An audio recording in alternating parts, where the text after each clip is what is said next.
만약에 헤셋이 됐다고 쳐요? 그럼 시장은 어떻게 반응할지 알아요? 이미 울먹울먹 하고 있었잖아요. 케빈 헤셋? 트럼프의 완전히 측근? 그러면 금리 엄청 내릴 거고, 그럼 인플레 오겠네? 인플레 오면 장기금리 상승? 그러면 주식금은 떨어지겠네? 그러니까 헤셋이 됐든 어시가 됐든 결과는 똑같았을 겁니다. 시장과 케빈 어시도 처음에는 서로의 의도를 오해하기도 하고, 서로 잘 안 맞는 부분이 분명히 있기도 하고, 맞는 부분도 있겠지만, 그럴 때는 그 과거의 패턴처럼 초반에 이제 혼란이 좀 있습니다. 그러다가 나중에 사실은 그런 게 아니었어. 또 기대를 서로 좀 내려놓고 하면은 다시 시장이 안정되면서 괜찮은 시기로 좀 갈 수 있지 않겠는가. 스페닉 친구들이 얘기하겠죠. 야, 너 넘어와 봐야 지금 여기 나도 힘들다. 나도 지금 실업 상태다. 직장 못 구하고 있다. 그러니까 우리 굳이 올 필요 없다. 가족 고생시키지 말고 그냥 거기 있어라. 다 그러고 있단 말입니다. 그렇기 때문에 경제가 이미 나쁜 게 먼저라는 거죠. 미국 얘기를 좀 해봐야 될 것 같은데 이제 신임 연준 의장 기사가 이제 나왔어요. 그렇죠. 이 사람은 어떤 분이에요? 이 케빈 어시가 그 옛날에 연준 이사였을 때. 그 11년까지 8, 9, 11 뭐 이때까지 했었는데 그때 이제 의사록 같은 것들을 보면 이제 그분이 무슨 말 했는지가 다 나오거든요. 그런 거를 뭐 외국계 IB나 뭐 저와 비슷한 애널리스트들이 이제 다 가져오겠죠? 이 사람이 무슨 말 했는지. 근데 그 얘기를 들어보면 되게 무서운 얘기 많이 했어요. 매파 같다는. 굉장히 매파 같은 얘기했죠. 자, 근데 저는 아무리 봐도 그 사람을 매파로 해석하는 건 직장 생활 안 해본 사람인 것 같다. 아니 직장 생활 해본 거 한번 생각해 보세요. 자기 막 철학이 있어. 내가 철학이 있어요. 근데 이제 뭐 평사원이에요. 근데 저를 잘 보신 어느 본부장께서 이제 홍철이에게 네가 팀장을 한번 해서 팀을 꾸려봐라 하고 이제 앉혔어. 근데 저를 여기 앉힌 이유는 이 본부장님이 저를 자기가 비슷한 생각 갖고 있겠거니라고 생각해서 앉힌 거 아니겠습니까? 근데 거기다 대고 제가 본부장님 의견을 무시하고 나만의 팀을 이끄는 철학이 있으니까 내 마음대로 해야. 저는 지금까지 직장 생활하면서 그런 분을 한 번도 못 봤어요. 뭐 보셨어요? 그러면 주변에서 보셨으면 좀 얘기 좀 해줘. 근데 보통 그런 분들은 회사를 오래 안 다니더라고. 혹시 있어도. 저는 케빈 워시 같이 전문 감각이 탁월하신 분이 자신의 철학을 관철시켜서 그분 철학은 있어요. 그분 철학은 QE 같은 거 되게 싫어하고 연준의 권한이 과도하다, 비대하다. 연준이 줄여야 된다. 뭐 이런 생각 갖고 계신 건 사실이에요. 사실인데 연준의 권한이 크다는 건 사실 트럼프도 똑같이 생각합니다. 근데 여기서 얘기하는 권한이라는 건 금리 결정 권한도 있겠지만 더 중요하게는 규제예요. 금리 규제. 그래서 제가 볼 때는 거의 확실한 건 은행 규제를 원할 겁니다. 이건 트럼프도 원하는 거고 워시도 원하는 거고. 국채를 사야 되니까. 은행 규제를 완화시키면 국채를 많이 사게 돼 있어요. 왜냐하면 은행은 기본적으로 그 대차대조표를 레버리지를 일으키는데 레버리지를 일으키려면 국채를 많이 가지고 있어야 돼요. 그래야 얘를 담보로 해서 레버리지를 이제 일으킨다는 말이죠. 그래서 국채 시장에 되게 좋은 겁니다. 그리고 금리도 케빈 워시가 트럼프 당선되고 나서 자기의 경제관을 바꿔요. 그 경제관의 가장 핵심, 바꾼 이후에 가장 핵심 경제관이 뭐냐면 AI 혁명 때문에 생산성이 높아지고 물가가 안정될 것이다. 이게 뭐 논리적으로 맞죠? 그렇죠. 생산성이 높아지면 작은 원료를 가지고서 더 많은 아웃풋이 나온다는 얘기니까 그러면은 물가가 싸지죠. 싸지는 게 이제 일반적으로 경제학자도 다 동의하는 내용이에요. 이제 그래서 안정이 될 것이다. 물론 저는 그 사람 말에 뭐 이 이론에 동의하지는 않지만 케빈 워시는 그렇게 주장을 바꿨어요. 갑자기 트럼프 되니까. 그럼 이렇게 뛰어난 정부 감각을 갖고 계신 분이 직장인이네. 네, 직장인으로서 연준 의장 월급쟁이 연준 의장이 됐지 않습니까? 그런데 막 자신의 철학을 해서 뭐 매파적인 얘기를 한다? 저는 제 상식은 도저히 이해가 안 되고 그냥 제가 생각한 건 이거예요. 금, 은, 뭐 주식 시장이 막 밸류 부담을 가지고 있었어. 밸류 부담을 가지고 있었는데 이제 막 울먹울먹 하는 거예요. 울먹울먹. 막 울고 있고. 근데 갑자기 누가 와가지고 뺨을 그냥 세게 때려버리면 그냥 눈물이 터지겠죠. 그렇죠. 그러니까 이 사람들이 이제 울먹울먹 하고 있는데 케빈 워시라는 사람이 이제 온 거죠. 그래서 싸대기를 이렇게 때린 거죠. 만약에 케빈 워시가 아니라 케빈 헤셋이 됐다고 해봐요. 케빈 헤셋이. 근데 케빈 헤셋이 약점이 뭐였냐면 트럼프랑 너무 가깝다. 그래서 이 사람이 되면은 연준 의장의 연준의 독립성이 훼손된다. 그래서 이제 안 된다라고 이제 내부적으로 결론이 난 것 같거든요. 근데 만약에 헤셋이 됐다고 쳐요? 그럼 시장은 어떻게 반응할지 알아요? 이미 울먹울먹 하고 있었잖아요. 케빈 헤셋? 트럼프의 완전히 측근? 그러면 금리 엄청 내릴 거고, 그럼 인플레 오겠네? 인플레 오면 장기금리 상승? 그러면 금은 떨어지겠네? 그러니까 헤셋이 됐든, 워시가 됐든, 결과는 똑같았을 겁니다. 답이 이미 정해져 있었던 상황이기 때문에 저는 이것이 그래서 케빈 워시가 매파적이다 이런 거에 좀 동의하진 않고 다시 한번 말씀드리자 행동을 봐야 된다.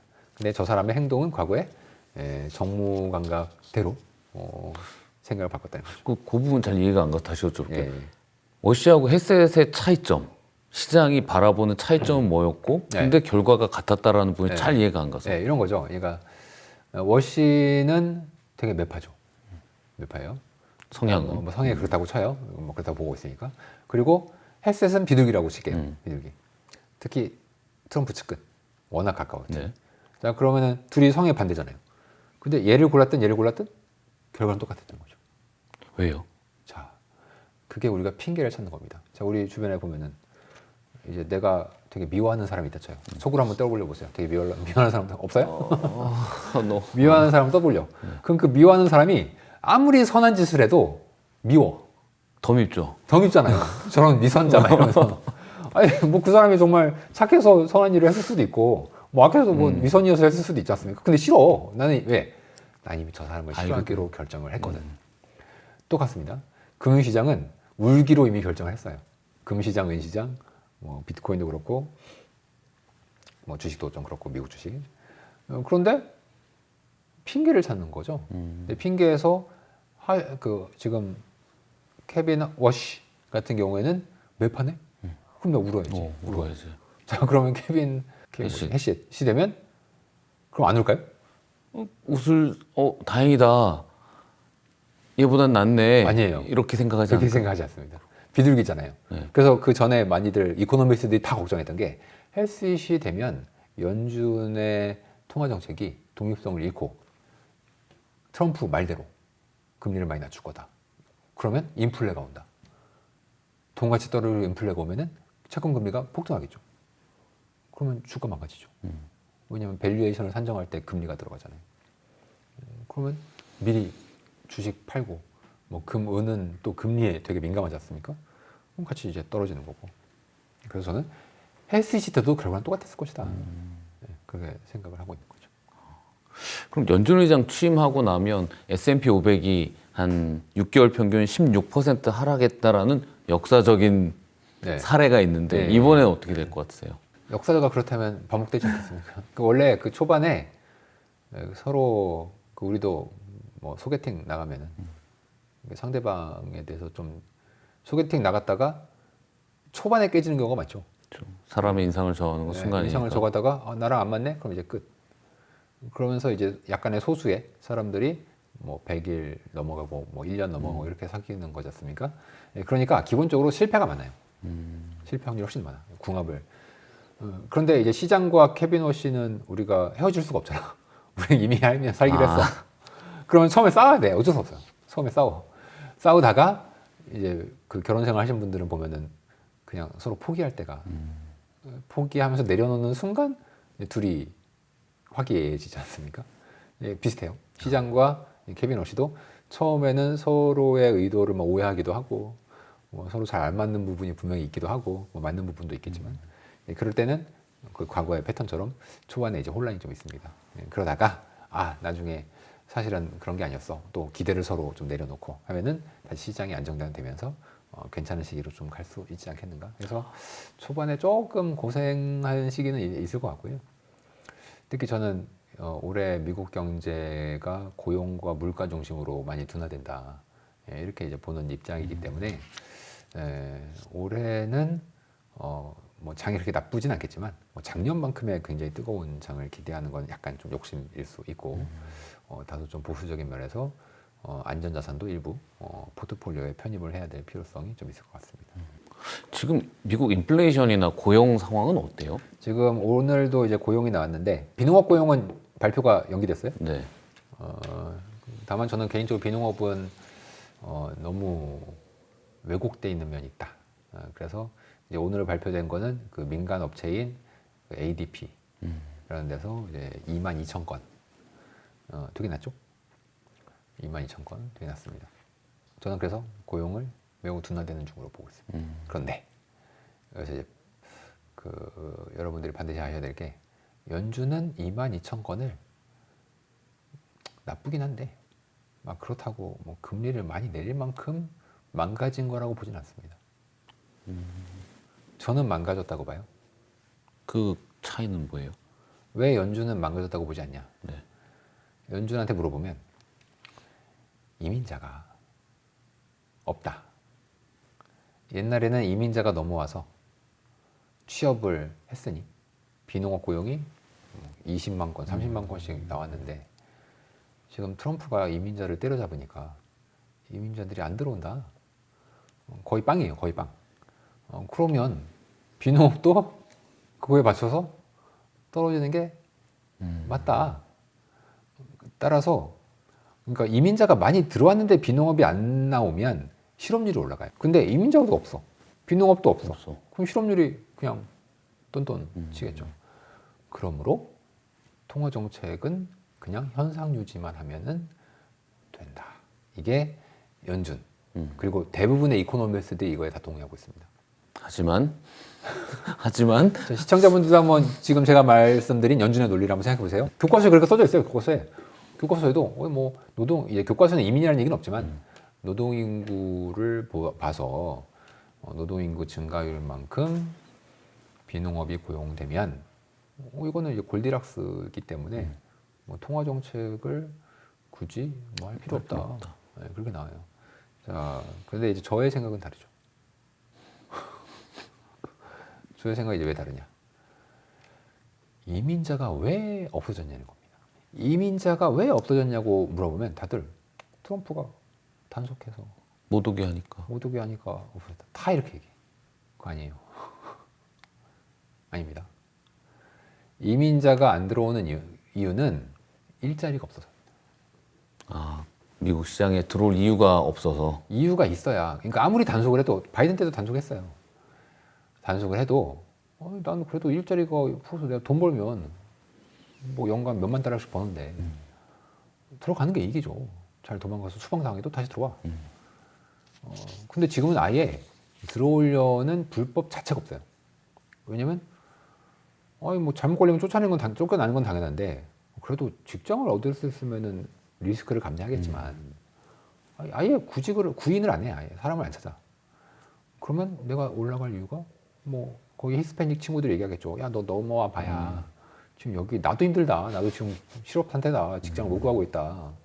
그러니까 우리 굳이 올 필요 없다. 가족 고생시키지 말고 그냥 거기 있어라. 다 그러고 있단 말입니다. 그렇기 때문에 경제가 이미 나쁜 게 먼저라는 거죠. 경제가 나빠지니 사람을 안 찾고 그러니 이민자가 안 들어오고 그러니 비농업이 낮게 나오는 겁니다. 제 논리 구조가 맞다면 경제가 나쁜 게 먼저이기 때문에 부양을 해야 되겠죠.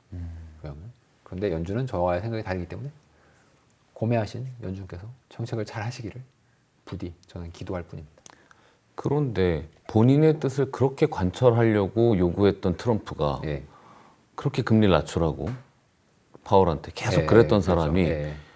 금리를 금방 낮출 것 같은 사람 말고 그렇지 않은 사람을 임명해서 또 지금 팀장님 말씀하신 것처럼 연준은 지금 실업률 괜찮은데 이런 태도를 취하게 하는 이유 이해가 안 갑니다. 근데 이번에 결정을 하는데 가장 영향을 크게 미친 건 제가 보기엔 베센트입니다. 그 베센트가 저는 개인적으로 되게 높게 평가해요. 약간 그 트럼프와 베센트의 궁합이 되게 좋아요. 트럼프는 그냥 다 지르고 나가고 한번 막 터뜨리는데 베센트는 이거를 뒤에서 잘 수습하는 스타일이거든요. 그래서 트럼프 입장에서는 좀 더 자기 측근인 헤셋을 안 치고 싶어 했겠죠. 그러나 이제 베센트가 옆에 와서 얘기했겠죠. 카카라고 할래나? 이 헤셋을 안 치면 결국 우리의 근본 목표는 금리 하락 아닙니까? 근데 여기서 말하는 금리라는 건 기준금리도 있지만 결국은 10년물 금리잖아요.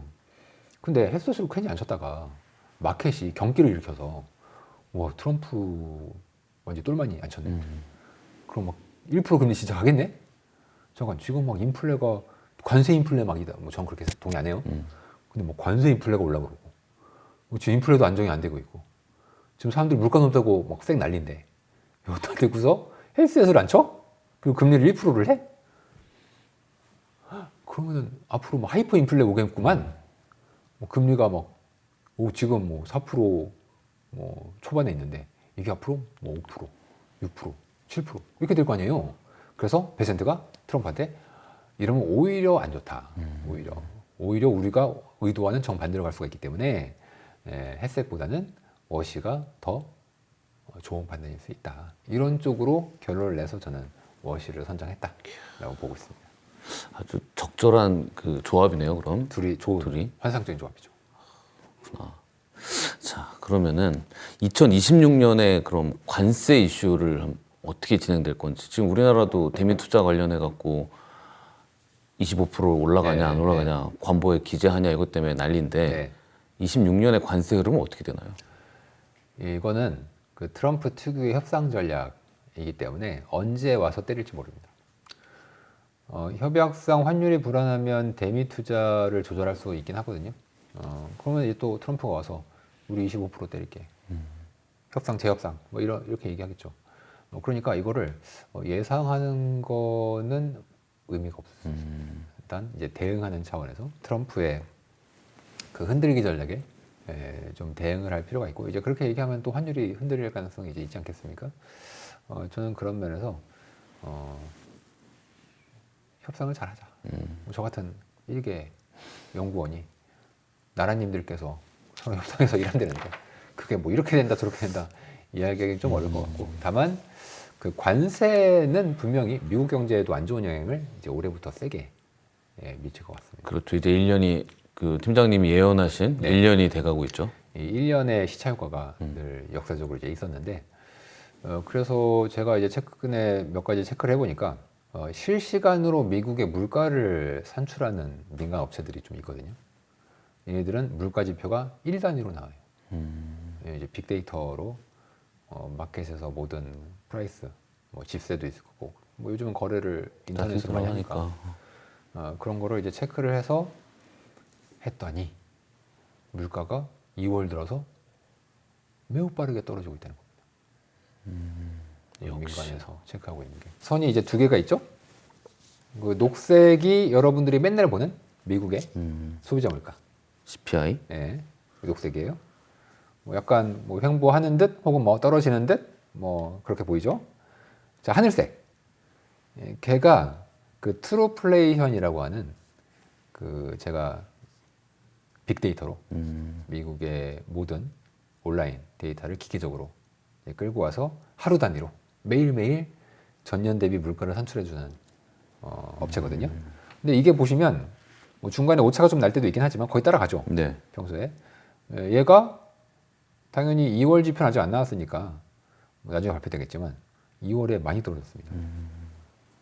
즉 지금 관세를 매긴 지가 1년 가까이 돼가고 있으니까 서서히 물가에서 디플레이션 압력이 나타나고 있는 게 아닌가라고 뭐 이게 제 나름대로의 그냥 저한테 좋다는 해석일 수도 있겠지만 전 트루플레이션 같은 이제 왜냐면 제가 정부 지표를 요즘 잘 안 믿거든요.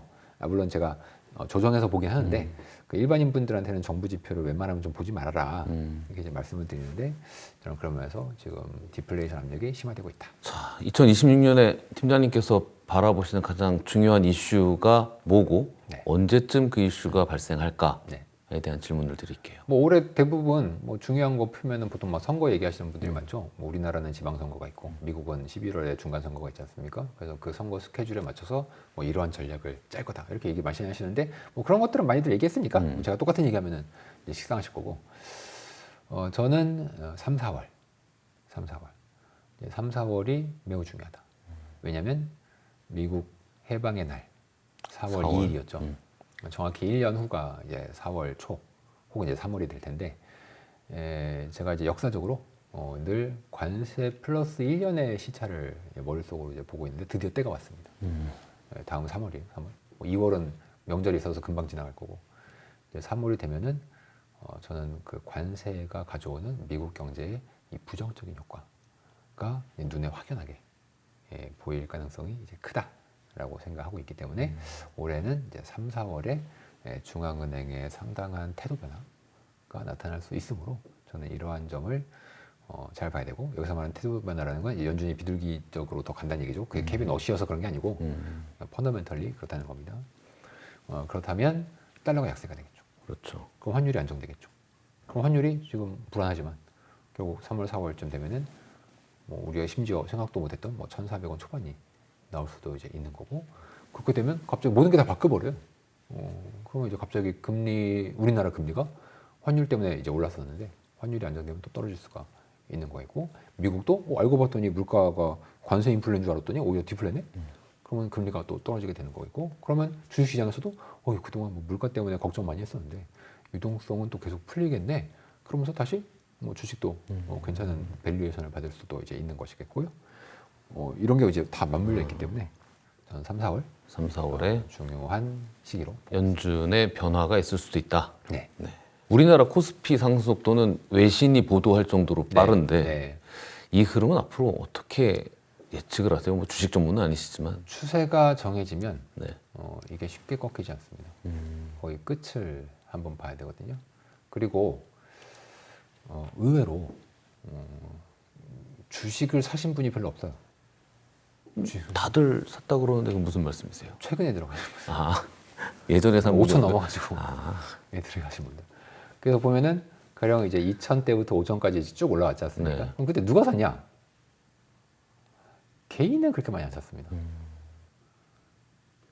외국인도 사긴 샀는데 뭐 그렇다고 외국인이 많이 샀으면 환율이 떨어졌겠죠. 대부분 이제 기관이 산 물량들이 이제 많았어요.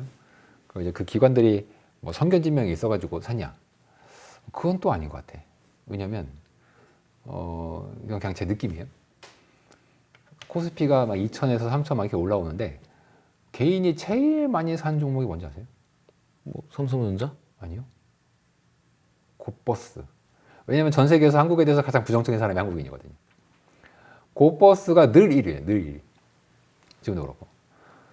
자, 그럼 곧버스가 어떤 식으로 해지가 되느냐가 중요한데, 이 기관 투자자가 해지를 할 거 아닙니까? 곧버스를 사면은 이제 운용사가 이거에 대한 해지를 하겠죠. 근데 해지가 어떤 식으로 돼 있냐면, 만약에 곧버스는 결국은 주가가 떨어진다는 쪽에 베팅한 거잖아요. 네. 근데 반대로 주가가 오르면 쇼커버를 해야 돼요.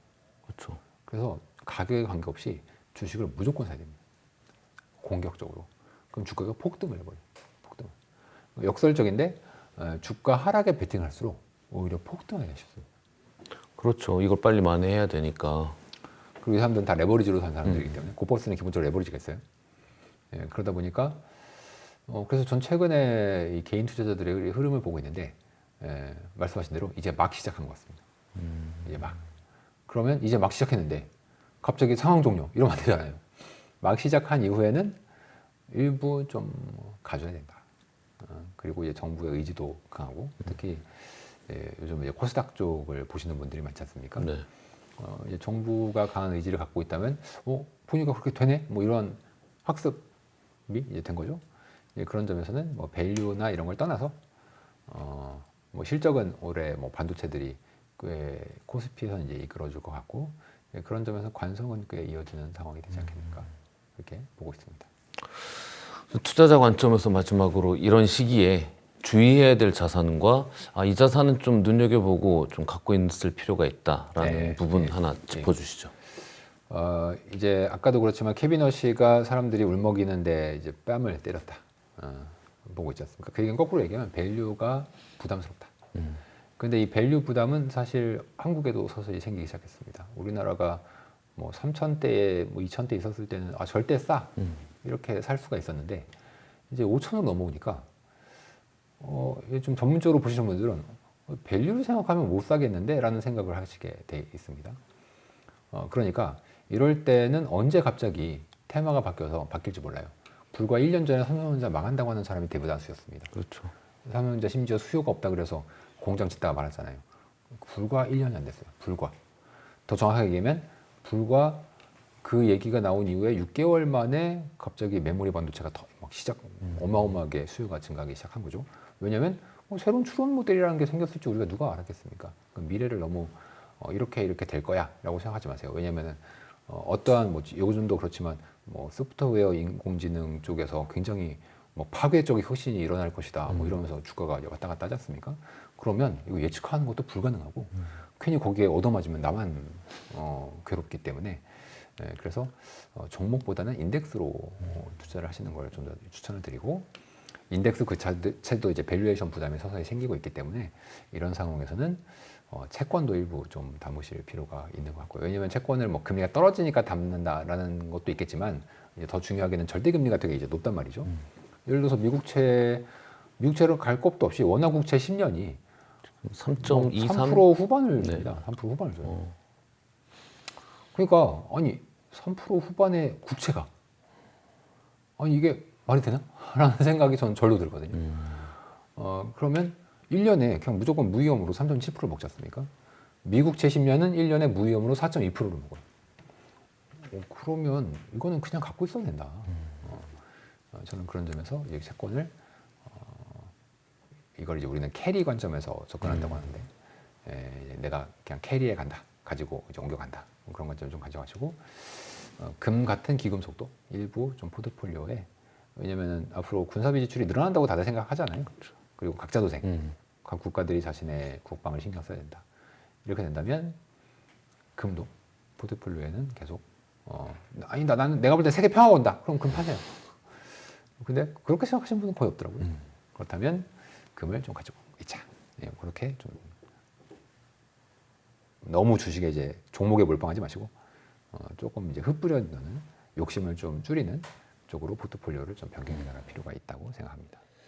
알겠습니다. 관세에 이어진 1년, 관세 1년 후의 세상에 대한 전망, 올해 3월과 4월에 연준의 태도가 어떻게 변할지 사뭇 기대가 됩니다. 오늘 방송 여기서 마치고요. 저희는 다음 달에 또 찾아뵙겠습니다. 고생하셨습니다. 수고하셨습니다. 수고하셨습니다.